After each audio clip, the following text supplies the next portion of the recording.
الشیطانirrajیم بسم اللہ الرحمن الرحیم نحمدہ ونصلی علی رسول الکریم الامین وعلی آلہ الطیبین الطاہرین واصحابہ الہادین المہدیین اما بعد فاعوذ باللہ من الشیطان الرجیم بسم اللہ الرحمن الرحیم۔ اللہ تبارک تعالیٰ ارشاد فرماتا ہے کہ فاذکرونی اذکرکم واشکروا لی ولا تکفرون، تو میری یاد کرو میں تمہارا چرچا کروں گا، میرا حق مانو۔ اے ایمان والو، جو بھی کام کرو اللہ کا نام لے کر کرو، اس کے رسول کا کرم تلاش کرو۔ لہٰذا اسی طریقے سے دنیا کے اندر انسان اپنی زندگی میں ایسی ایسی چیزیں تلاش کرتا ہے جو انسان سمجھ نہیں سکتا۔ اسی لیے آج ہم اپنے وجود ہی کو دیکھیں کہ اللہ تبارک و تعالیٰ نے ہمارے وجود میں بے قیمت چیزیں عطا فرمائی ہیں، اور اسی طریقے سے کہ اللہ تبارک و تعالیٰ نے جب دنیا کے اندر انسان کو اللہ نے ہمیں کھانے کو دیا، پینے کو دیا، پانی اور کھانے کو دیا، طعام، دانہ، یہ تمام چیزیں اللہ تبارک و تعالیٰ نے عطا فرمائی ہیں، تمام نعمتیں عطا فرمائی ہیں۔ لہٰذا جب بسم اللہ کھانا کھائے تو بسم اللہ الرحمن الرحیم پہلے پڑھے، اس کے بعد میں کھانا تناول فرمانا چاہیے۔ حضور نبی کریم صلی اللہ علیہ وسلم کے سامنے ایک بار یہ بات پیش ہوئی کہ ایک شخص ہے تو 40 کلو یعنی 2 من آٹے کی روٹی کھاتا تھا، لیکن اللہ کے رسول صلی اللہ علیہ وسلم نے ارشاد فرمایا اس شخص کو ہمارے پاس لاؤ۔ لہذا 3-4 روٹی بنوائی گئیں، اس کے سامنے 2 روٹیاں رکھیں، کہا پڑھیے بسم اللہ الرحمن الرحیم۔ اس شخص نے بسم اللہ پڑھی اور اس کے بعد سرکار نے کہا تناول فرمائیے۔ لہذا کھانا کھانے لگا، 1 روٹی کھائی، 2 روٹی کھائی، لوگوں نے کہا کہ اور کھائیے، حضور نے کہا اور دیجیے، کہا نا میرا پیٹ آسودہ ہو گیا، میں بھوکا نہیں ہوں، پیٹ میرا بھر گیا۔ تو اللہ کے رسول صلی اللہ علیہ وسلم نے سنا کہ تم 2 من آٹے کی روٹی کھاتے ہو، لہٰذا کل تم شیطان کے ساتھ کھاتے تھے اور آج تم نے رحمان کے ساتھ میں کھانا کھایا اللہ کا نام لینے کے بعد۔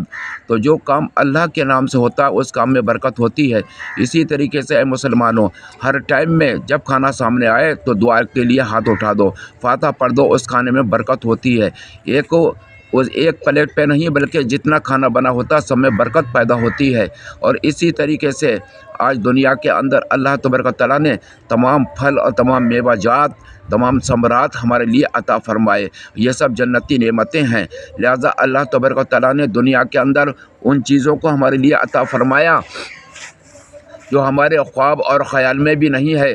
لہٰذا حضور نبی اکرم صلی اللہ علیہ وسلم، کئی کھانے ایسے ہیں کہ کھانوں کا حساب لیا جائے گا، لیکن وہ 2 کھانے ایسے ہیں کہ جن کا حساب کھانے کا نہیں لیا جائے گا۔ ایک افطار کے وقت جو کھایا جاتا اس کا حساب نہیں لیا جائے گا، ایک بچوں کے ساتھ میں بیٹھ کے کھانا جو تناول کیا جائے اس کا حساب نہیں ہوا، ورنہ جتنے بھی کھانا انسان نے پھل کھائے ہیں یا کوئی بھی چیز کھائی ہے، کھانا کھایا ہے، ہر چیز کا بغیر بچوں کے یا بغیر افطار کے ہر کھانے کا حساب دینا پڑے گا۔ تو اللہ تبارک و تعالیٰ نے قرآن کریم کے اندر ہمارے لیے ہر چیز کا ذکر فرما دیا ہے۔